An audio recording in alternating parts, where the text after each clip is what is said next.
ইসলামের ইতিহাসের অনেকগুলো গুরুত্বপূর্ণ অভিযান, গুরুত্বপূর্ণ যুদ্ধে তরুণদেরকে প্রিয় নবী সাল্লাল্লাহু আলাইহি ওয়াসাল্লাম নেতৃত্ব দিয়েছেন, তাদের হাতে ঝান্ডা তুলে দিয়েছেন।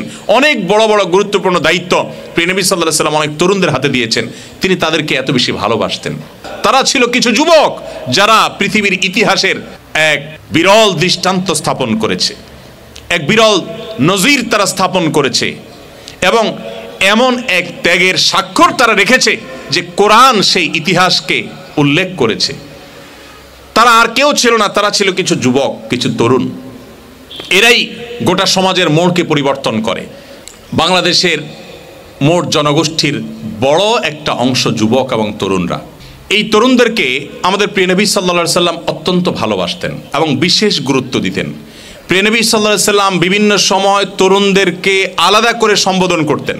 ইয়া মাশারাশ শাবাব, হে যুবক সম্প্রদায়, হে তরুণেরা, হে আগামীর ভবিষ্যতেরা।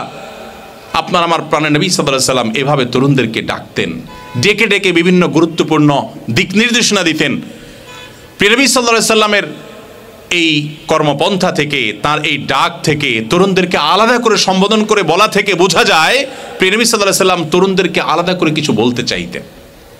তাদেরকে প্রিয় নবী সাল্লাল্লাহু আলাইহি সাল্লাম বিশেষ কিছু দিক নির্দেশনা দিতেন এবং তরুণদের বিশেষ অবস্থান এবং বিশেষ গুরুত্ব আমাদের প্রিয় নবী সাল্লাল্লাহু আলাইহি ওয়াসাল্লামের কাছে ছিল। এই জন্য ইসলামের ইতিহাসের অনেকগুলো গুরুত্বপূর্ণ অভিযান, গুরুত্বপূর্ণ যুদ্ধে তরুণদেরকে প্রিয় নবী সাল্লাল্লাহু আলাইহি ওয়াসাল্লাম নেতৃত্ব দিয়েছেন, তাদের হাতে ঝান্ডা তুলে দিয়েছেন।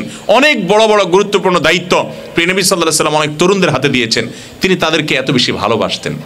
আমরা যদি কোরআন দেখি তো কোরআনে কারিমে আল্লাহ রাব্বুল আলামিন বিভিন্ন জায়গায় তরুণদের দৃষ্টান্ত উপস্থাপন করেছেন। আমি আমাদের তরুণ বন্ধুদেরকে বলতে চাই, কোরআনে কারিমের দুটি সূরা আপনারা বিশেষ করে তরুণরা, যুবকরা বারবার করে পড়বেন, বিভিন্ন অ্যাঙ্গেল থেকে বোঝার চেষ্টা করবেন। তার একটি হলো সূরা কাহাফ, আরেকটি হলো সূরা ইউসুফ। সূরা কাহাফে আল্লাহ রাব্বুল আলামিন কিছু যুবকের ঘটনা, ইতিহাস আমাদের সামনে তুলে ধরেছেন এবং তাদের সম্পর্কে বলেছেন ইন্নাহুম ফিতয়াতুন আমানু বিরাব্বিহিম ওয়া জিদনাহুম হুদা। তারা ছিল কিছু যুবক যারা পৃথিবীর ইতিহাসের এক বিরল দৃষ্টান্ত স্থাপন করেছে, এক বিরল নজির তারা স্থাপন করেছে এবং এমন এক ত্যাগের স্বাক্ষর তারা রেখেছে যে কোরআন সেই ইতিহাসকে উল্লেখ করেছে। তারা আর কেউ ছিল না, তারা ছিল কিছু যুবক, কিছু তরুণ। এরাই গোটা সমাজের মোড়কে পরিবর্তন করে। তারাই গোটা সমাজের ইউটার্নের ব্যবস্থা করে, উদ্যোগ গ্রহণ করে। তারাই গোটা সমাজকে নিয়ন্ত্রণ করতে সবচেয়ে প্রভাবশালী ভূমিকা রাখতে পারে। তারা ছিল কিছু যুবক যারা ঈমান এনেছিল আল্লাহর প্রতি। আল্লাহ তাআলা তাদের উপরে হেদায়েত আরো দিয়েছেন এবং তাদের হেদায়েতকে বৃদ্ধি করেছেন। তারা সের উপরে অটল ছিল এবং অটলতাটা এত বেশি ছিল যে কোরআন সে ইতিহাসকে উল্লেখ করেছে। আজকের তরুণদের সেই ঘটনা পড়া উচিত, কিভাবে শিরক থেকে বাঁচার জন্য, তাওহীদের দিকে যাওয়ার জন্য যুবকরা কাজ করেছে, কিভাবে তারা অনুপ্রেরণা হয়ে আছে আমাদের জন্য, অনুসরণীয় হয়ে আছে পৃথিবীর ইতিহাসের আগামীর সকল তরুণদের জন্য। সেটি জানবার জন্য আপনাকে সূরা কাহাফ পড়তে হবে। সূরা কাহাফের তরুণদের সেই ঘটনা আপনাকে পড়তে হবে। আসহাবে কাহাফের যুবকদের ঘটনা আপনাকে জানতে হবে। আরও বিভিন্ন যুবকদের ঘটনা, একাধিক যুবক দলের ঘটনা আল্লাহ সুবহানাহু ওয়া তাআলা সূরা কাহাফে উল্লেখ করেছেন। কিয়ামতের আগে দাজ্জালের ফিতনা থেকে বাঁচার জন্য এই সূরা কাহাফটা অনেক বেশি গুরুত্বপূর্ণ। প্রিয় নবী সাল্লাল্লাহু আলাইহি সাল্লাম বলেছেন, সূরা কাহাফ যে ধারণ করে, যে তেলাওয়াত করে, এটার মধ্যে যে মাশগুল থাকে, নিজেকে এর মধ্যে সে ব্যস্ত রাখে, সূরা কাহাফকে সে চর্চা করতে থাকে, এই ব্যক্তিকে আল্লাহ দাজ্জালের ফিতনা থেকে বাঁচাবেন। বিশেষ করে সূরা কাহাফের প্রথম 10টি আয়াত মুখস্থ করবে, হিফজ করবে, পড়তে থাকবে, দাজ্জালের ফিতনা থেকে আল্লাহ তাআলা রক্ষা করবেন।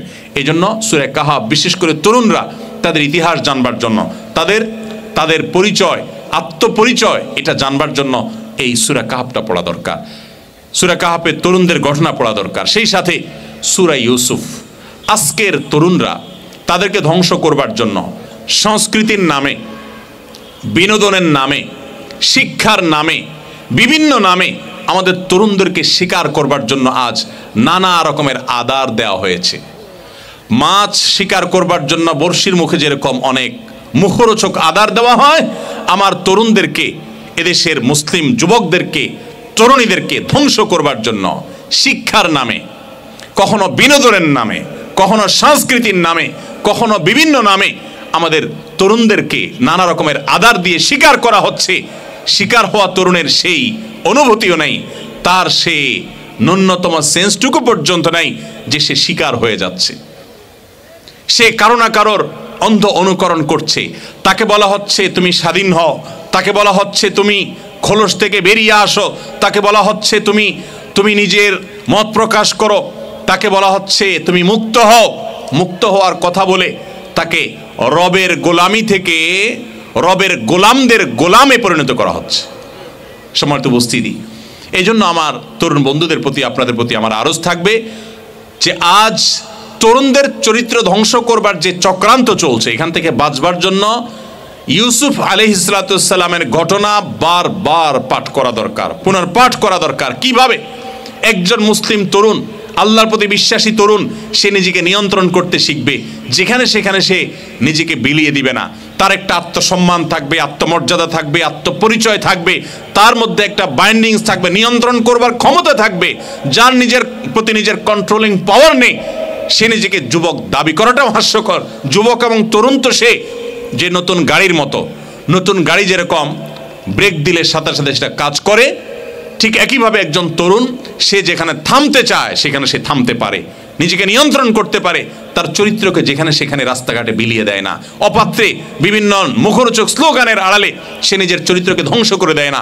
আজকের তরুণদের চরিত্র এটাকে ধ্বংস করবার জন্য যত আয়োজন আছে, গোটা সমাজে চালনি দিয়ে চেকে মুসলমান তরুণদের মধ্যে সৎ চরিত্রবান তরুণ, যেই তরুণ দাঁড়িয়ে বুক টান টান করে বলতে পারবে আমার জীবনে একটি মুহূর্তের জন্য কোনো অশ্লীলতা, কোনো মন্দ বিষয়, জেনা বা জেনার আনুষঙ্গিক কোনো বিষয় আমাকে কখনো স্পর্শ করেনি, এরকম বুক টান করে বলার মতো তরুণের সংখ্যা এই সমাজে খুব কম।